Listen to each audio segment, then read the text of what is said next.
now that Andrew is done, he can give a 30-minute monologue. Oh, great. Go back and ask all the questions of him. Here's some fun trivia about that naivete and the next scenario that Seth was just talking about. Is I actually created a lot of what Josh was talking about, is that gruesome aspect of people looking extremely dead and with lots of blood and lots of things sticking out of them and pieces missing. But then when we put them in the game, and I agree, yes, it looked like a horror game for a little bit. Right. Save it for last stream too. I have an idea. Okay, good. I can recreate all that in an instant. I'd love to. But I really like Seth's point about the scene that comes after the demo, because when I first experienced that, I mean, we had so many kind of refining discussions about it because it was like too rough. We don't want to hold anything back, but we also don't want to just bludgeon the player with these kind of like massively raw scenes. So hopefully we've achieved the right balance. But I also think, as Seth was saying, that you can do a lot with kind of how you present a scene and an encounter without doing the gore or the massive violence. You can so strongly hint that you can make the person kind of feel something that you want them to feel, and it can be more effective than just explicit violence. Mm-hmm. My example of this will always be Radiant Historia, which is a game with not a lot of resources, but decent ones, and an awesome soundtrack, and does one scene like extremely well that brings players to tears with no custom animations at all. It's just the way they portray the characters is very real, very fast. Yeah, that's neat. Those are the kind of stories I love. Being remade for the 3DS. All right, we apparently have reached the end of the last stream demo. Yeah. Yes, indeed. Closing remarks, Andrew? How are we going to end this? We should have scripted it. Right. I don't have anything clever to say. Somebody else? Well, I certainly hope we had this recorded. Right. let me check the button. Yep, it's recording. Okay, that's good. A VR version of that would be... Yeah. That would be cool. That's another, like, the file that under infinite resources and time. Yes. Well, we could debate whether we think that this demo captures enough material, or maybe too much, for the player to get the full hint of the game, because quite a bit is missing that's unique, right? After this point, there's a lot that we actually don't even hint at in World Unknown. So, go ahead. I was going to say, you haven't reached side quests yet. You haven't reached, the class-specific ones. You haven't gotten to the casino and those types of places that you'll find as you can explore the world. Good chat question. How big is World Unknown compared to the original?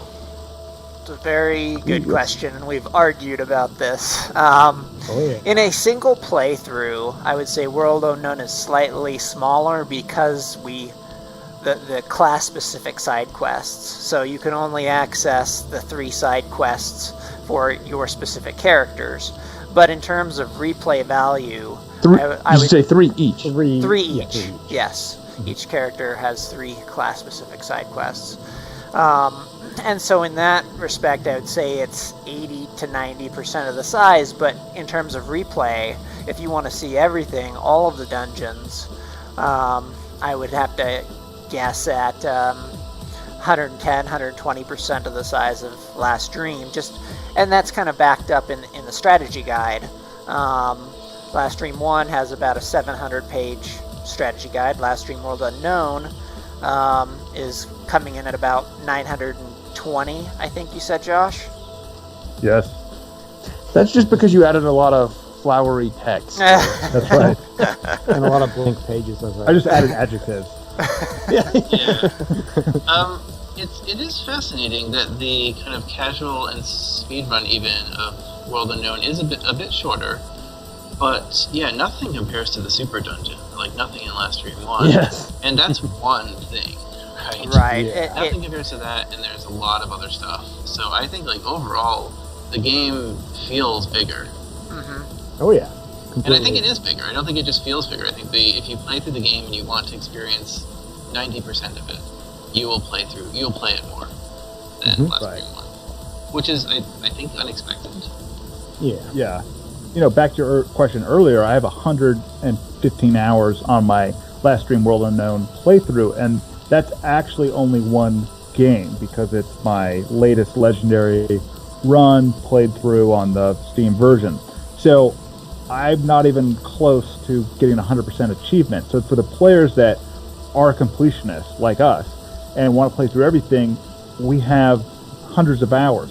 So it's hard to decide what to represent. Right now on the Steam page, we say 45 hours of dynamic gameplay plus another 25 hours of side quests. It's difficult to figure out what to put down there because the person who's playing on very easy, that's whipping through the game, could get through it in 15 hours. I don't know. Well, I mean, if you're really trying to get through it as quickly as possible, you could do it shorter than that. But you'd miss most of the things that make the game special. And that's only on very easy though, that you can do it that fast. Right. You can get through. Well, anyway. Well, we're not all superhumans, so. Sorry. The question about the demo, though, I think that's a perfect example because this demo is really big, right? 3 hours for us going through. You could play, 5 hours in the demo, which is insane for a demo. And the reason why we're so confident kind of releasing it this way is because, the fun hasn't even started, right? Yeah. There's a lot of good content up till now, but the best stuff happens after this moment. And so we're confident that you'll enjoy it that much more, and there's so much after this that we made a huge demo. Right. Yeah. If you were to play the rest of the game at Andrew's pace that he just did, what would you guys say? There, we have 30, 40 hours left in the game. I like that question. I'd like to hear Andrew's answer to that. Well, so it does. So if we hit every single side quest, say, but we kind of trying to do it fast. We try to do everything, but we try to kind of fast. I would say, I would guess you probably, okay, if you don't include the Super Dungeon, I would wager 25 to 30 additional hours. If you throw in the Super Dungeon, you might be adding 10 hours right there. You're definitely adding 10 hours. Because you're also throwing in the tier 6 or whatever mercenary targets at that point. Right. Yeah. Super boss. And, well, sure, the super secret awesome. Yeah, and it assumes you're not spending an exorbitant amount of time in the casino or the arena or fishing or... doing all or even just reading all of the NPC dialogue, all of the books. Not reading text. Oh, yeah. Yeah. God, I spend so much time in the casino. It's an addiction. Right. So it's better that you're addicted to that kind of gambling. Right. We've probably lost our viewers at this point, but I do want to ask the question: if we put on the Steam page for Last Dream that there was 40 hours of direct content and 15 hours of immersive side quests, right now we have 45 hours for World Unknown and 25 hours of side quests. It sounds like we're saying that we should advertise the primary game as 35 hours, but maybe put another 40 hours of side quests. Is that more accurate, do you think, to how the typical player will experience the game? I think that is actually closer. We probably want to discuss that more offline, but I think we are getting onto something here that we never really anticipated the expansion to be very late game heavy and very replay heavy, and it turned out to be that way, and we're thrilled for that. Yeah. It's actually an interesting overall design choice, because going into Last Dream 2, it seems like something you'd want to decide up front. Are you building a large, massive main storyline game, or something that is heavy on replayability and side quests? I think we all Or both. internalized that somehow, even though we didn't express it. Mm-hmm. You know, Yeah. 'cause we all arrived at the same place and we're happy with it when we got there. Definitely. But yeah, we didn't talk about it. Maybe we should for Livestream too. All right. Well, Mandrew, thank you very much for being the controller holder and guiding everything through and handling all the dialogue as well. And everybody else for making time to be here. Much appreciated, as well as the people that joined us to answer a few, ask questions and answer questions. On the comment line was fun. So it'll be great to put this up on YouTube, and we hope that people get a feel for our passion for this game from this video, and then go experience the game themselves. And with that, I suggest we cut out and thank all of our fans for watching. Yeah, thanks for watching, guys. Thanks, everyone. Yeah, thank you. All right.